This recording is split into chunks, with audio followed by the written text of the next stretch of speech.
importância aqui, eu apresento a Heterodera glycinis, que é um nematóide de cisto da soja. Esse nematóide ele já tem um ciclo de hospedeiro menor do que de Meloidogene. Heterodera, para as grandes culturas, ele é problema para a soja. Mas, digamos que todas as plantas leguminosas são hospedeiras. Só que é difícil você implantar uma outra cultura leguminosa dentro das áreas cultivadas com grandes culturas. Então, no caso, a soja e feijão são culturas mais visadas. E a gente precisa ter esse conhecimento porque, digamos que você vá fazer uma escolha de uma cultura para manejo de nematóide, no caso de rotação de cultura, é importante, quando a área tem Heterodera glycinis como principal causador de problema, você tem mais sucesso na escolha de plantas a ser inserido no sistema. Então, em relação ao ciclo de vida, é muito parecido com o de Meloidogene, com a diferença da Heterodera ele ser obrigatoriamente uma espécie anfimítica, que precisa de participação do macho para reprodução, e também pela formação de estrutura de resistência, que é o cisto. Porque após a fêmea produzir aquela grande quantidade de ovos, ela vai fazer a postura de uma pequena quantidade e o restante ela retém no corpo. E por pressão, isso causa a morte dela e ela se incista e se desprende da raiz e fica no solo. E essa estrutura ela é extremamente forte e leve, facilmente levada pelo vento e também pode resistir no solo por mais de 8 anos, como já mostraram várias pesquisas. Então, estamos diante também de um nematóide de difícil manejo, até porque a participação do macho na reprodução desse nematóide propicia também uma alta variabilidade genética, o que gera raças fisiológicas diferentes e dificulta mais o manejo. Então, quando a gente vai pensar, por exemplo, na resistência genética, a gente precisa levar em consideração a qual raça está presente do nematóide.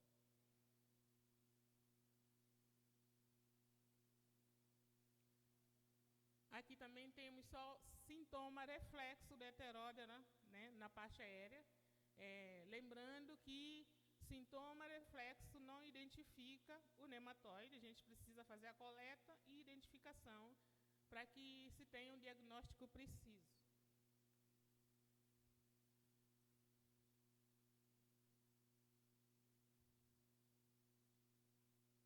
O terceiro nematóide de maior importância, temos aqui o Rhotilenculus reniforme, que a gente chama de nematóide reniforme. Esse nome é pelo fato do nematóide, após o desenvolvimento, ela assume um formato de rim. Então, a gente chama de nematóide reniforme. Ele é um nematóide que, diferentemente dos outros dois que a gente já falou, a fase infectiva é a fêmea jovem, o que significa que esse nematóide ele passa um tempo maior em forma de verme no solo. Isso talvez seja uma informação importante para o manejo.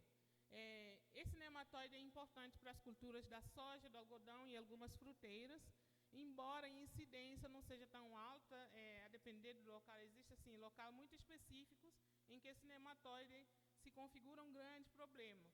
Mas, de modo geral, quando você faz a análise nematológica, ela dentre as três, é a que menos costuma aparecer.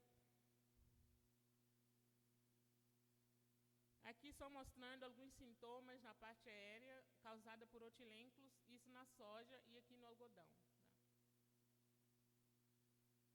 E agora a gente passa para os nematóides migradores. Temos aqui o primeiro gênero, que é o Pratylenchus. Esse nematóide a gente já diz que é um nematóide de hábito de vida mais primitivo.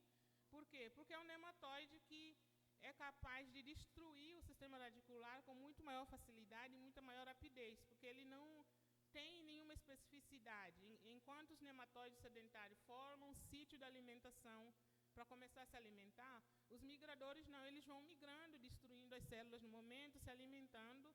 Então, ele é capaz de destruir a cultura bem antes, bem no início do ciclo, caso a incidência do nematóide seja muito alta. Então, a gente tem aqui o ciclo de vida dele, todas as fases vermiformes são infectivas, né, desde juvenis até a fase adulta, seja macho ou fêmea, que você já vê também um maior potencial de destruição. E existem também espécies diferentes, que de acordo com a cultura você pode ter um maior ou menor dano.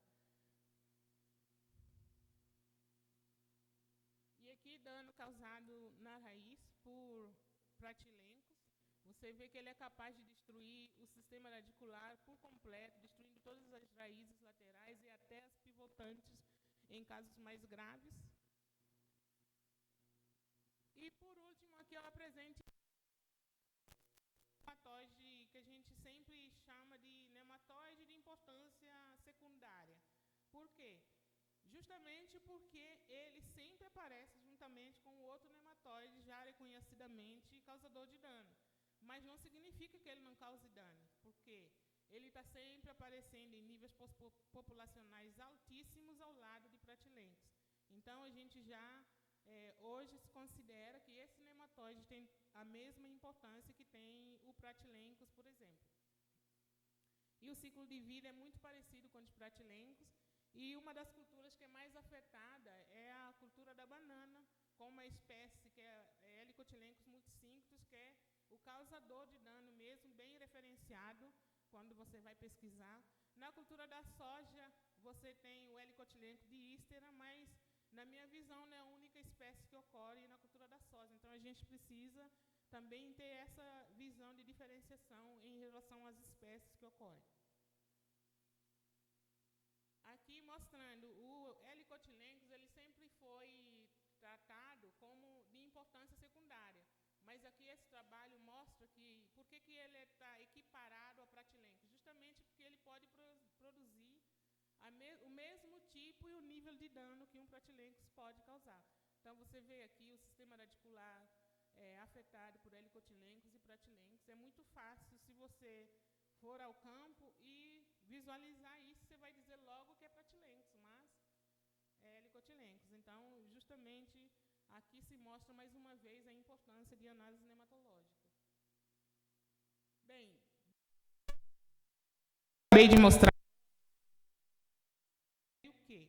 Que a gente tem nematóide de diferentes hábitos de parasitismo. Se eu colocasse aqui toda a lista dos nematóides que a gente costuma detectar nas amostras, a gente veria que existem nematóides que parasitam apenas os pelos radiculares e as células epidêmicas e subepidêmicas, que são os nematóides ectoparasitas. Existem os nematóides que parasitam o parênquima cortical, que no caso que a gente apresentou o pratilencos, mas o helicotilencos também entra nesse grupo. Existe o Rhabdophilus similis e outros nematóides que são endoparasitas. E os endoparasitas migradores, no caso, esses são os migradores que eu mencionei, e os endoparasitas sedentários, que são aqueles que penetram o sistema radicular e chegam até a região vascular da célula. Então, imagina uma raiz que está sendo parasitada por diferentes grupos de nematóides com aptidão de agentes.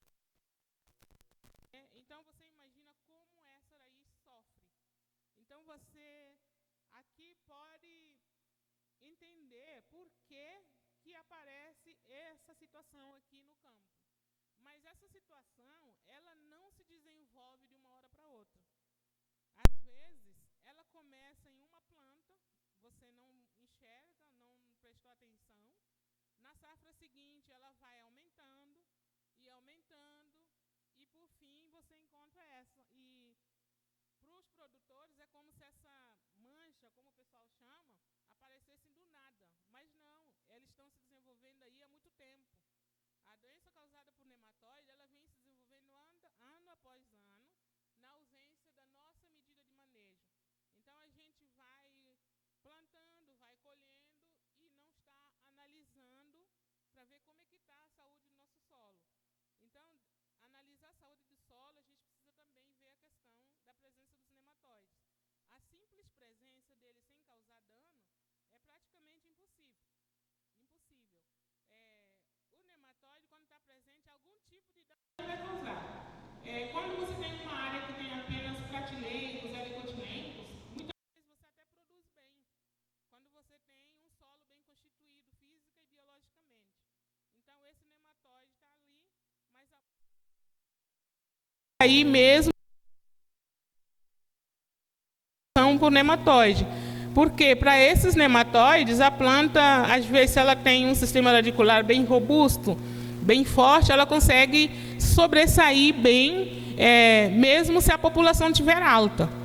Mas quando se trata dos nematóides sedentários, como meloidógene, heteródera, rotilênculos, você já começa a ver um declínio nessa cultura. Eu não estou dizendo que o pratilencos e helicotilencos não vai causar perda de produtividade.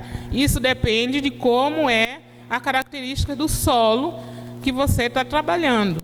Mas, se você tem um solo pobre fisicamente, principalmente a maioria dos solos do Cerrado, que são muito arenosos, com pouca matéria orgânica, que tem maior dificuldade de retenção de água, a planta ela vai sofrer muito mais. Então, quando você tem uma população de nematóide muito alta, esse dano ele é mais potencializado. Mas existem casos em que o produtor consegue produzir porque o solo está bem constituído. Tá?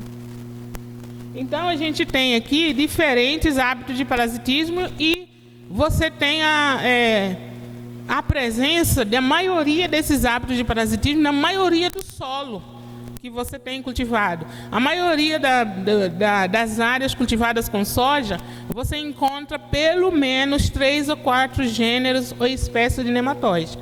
Então, isso passa muito também pela questão de conhecer o nematóide, entender da sua biologia, qual é a implicação da sua presença e assumir uma estratégia de manejo para que essa população não cause tanto dano. E como o nematóide se dissemina, né? Muita gente às vezes acredita que é o vento, é a água, mas eu digo sempre que o principal agente disseminador dos nematóides somos nós mesmos. As pessoas que trabalham nas lavouras são as pessoas responsáveis por disseminar nematóide no seu maior potencial. Então, a gente tem aqui, bota, somos nós, implementos, somos nós. Aqui a gente não interfere, não tem muita interferência em partes, né? Porque se a gente também fizer manejo do solo, a gente não vai ter esse escoamento, né? Tem a questão aqui, mostrando como é que a máquina fez a disseminação do nematóide. E aqui o vento. Isso aqui, como é que a gente está atuando aqui? Deixando o solo descoberto.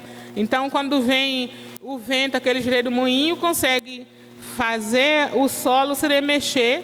E aí os nematóides podem ir nesse vento. Os cistos de heteródera podem ir, os nematóides vermiformes na fase de dormência podem ir dessa forma. Então, a gente está sempre inserido dentro dessa questão de disseminação de nematóide.